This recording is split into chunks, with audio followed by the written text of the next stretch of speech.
Bernardo Silva to Barca, deal done. এই সোমবারে ডিলটা sign হবে। 2 বছরের চুক্তিতে 5-10 মিলিয়ন ইউরোর চুক্তিতে বার্সাতে যাচ্ছে বার্নার্ডো সিলভা। আপনারা সবাই জানেন ম্যান সিটির সঙ্গে তার এই বছরের চুক্তির মেয়াদ শেষ হয়ে গিয়েছে। তিনি ফ্রি এজেন্ট হিসেবেই বার্সাতে যাচ্ছেন। পেপ গার্দিওলার সঙ্গে সঙ্গে তিনিও ম্যান সিটি ছেড়ে যাচ্ছেন।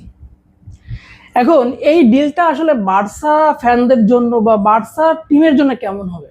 দেখেন, বার্নার্ডো সিলভারের ডিলটা could be a good signing but not best. কারণ আপনি বার্নার্ডো সিলভাকে নিচ্ছেন কোন প্লেয়ারদের রিপ্লেসমেন্ট হিসাবে? সমস্যা হচ্ছে দানি ওলমো এবং ফার্মিন লোপেজ অলরেডি এখন ইনজুরিতে আক্রান্ত হয়ে আছেন, যার কারণে তার বিশ্বকাপটাই শেষ। এখন দানি ওলমো ইনজুরি প্রবণ একটা প্লেয়ার। তার ওই জায়গাটা আসলে যখন ইনজুরিতে পড়েন তিনি ম্যাক্সিমাম সময় দেখা যায় যে ফলস 9 রোলেই খেলেন।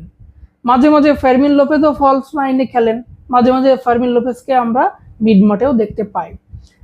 বার্নার্ডো সিলভা মিড মাঠেও যেমন ভালো খেলেন, আবার রাইট উইংয়ে আমার যদি ইয়ামালের পিছনে যদি খেলানো হয় তাহলেও কিন্তু ভালো করবেন।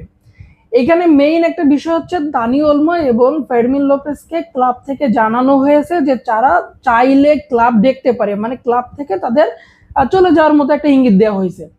এখন তারা যাবেন কিনা সেটা আসলে পরের আলোচনা।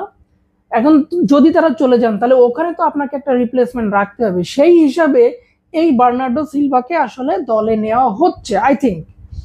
এখন এই বার্নার্ডো সিলভার দলে নেওয়ার পিছনে আর একটা কারণ আছে। 31 বছর বয়স, আপনি তাকে নিচ্ছেন, কম টাকায় পাচ্ছেন। 5-10 মিলিয়ন, অনেক কম টাকায় আপনি তাকে পাচ্ছেন। ওকে, আরো একটা বিষয় আছে, তার গেম নিয়ে আমি একটা কথা বলি। এই জায়গাটায় তিনি গত সিজনে সিটির হয়ে মোট 53টা ম্যাচ খেলছেন। ইপিএল এ 38টার মধ্যে 38টা ম্যাচই খেলছেন, চ্যাম্পিয়ন লিগে 8টা, আর এফএ কাপ সহ তাদের যে ঘরোয়া লিগ আছে সেখানে আরো 7টা ম্যাচ খেলছে। এই মোট 53 ম্যাচ তিনি খেলছেন। মানে সোজা কথা, 31 বছর বয়সে একজন প্লেয়ারকে আপনি পুরো 53 ম্যাচ খেলাচ্ছেন, যেখানে দানি ওলমো আর ফার্মিন লোপেজ আসলে সবগুলো ম্যাচ খেলার মতো শারীরিক সেই স্ট্রেংথ বা অ্যাবিলিটি তাদের আসলে নাই। শারীরিকভাবে তারা ওই জায়গাটায় তারা ইনজুরি প্রবণ খেলোয়াড়। এই জন্যই আসলে তাকে নেওয়া হচ্ছে যে 2টা বছর তাকে দিয়ে আসলে সামলানো যাবে। কারণ এই মুহূর্তে দানি ওলমো আর ফার্মিন লোপেজের ওই জায়গায় এমন কোনো বিগ ডিল তারা করতে পারবে না, কারণ অলরেডি তারা অ্যান্টনি গর্ডনকে 80 মিলিয়ন দিয়ে ডিল সাইন করছে, আর আলভারেজের পিছনে তারা উঠে পড়ে লাগছে। সো এখানে একটা হিউজ কস্ট। তো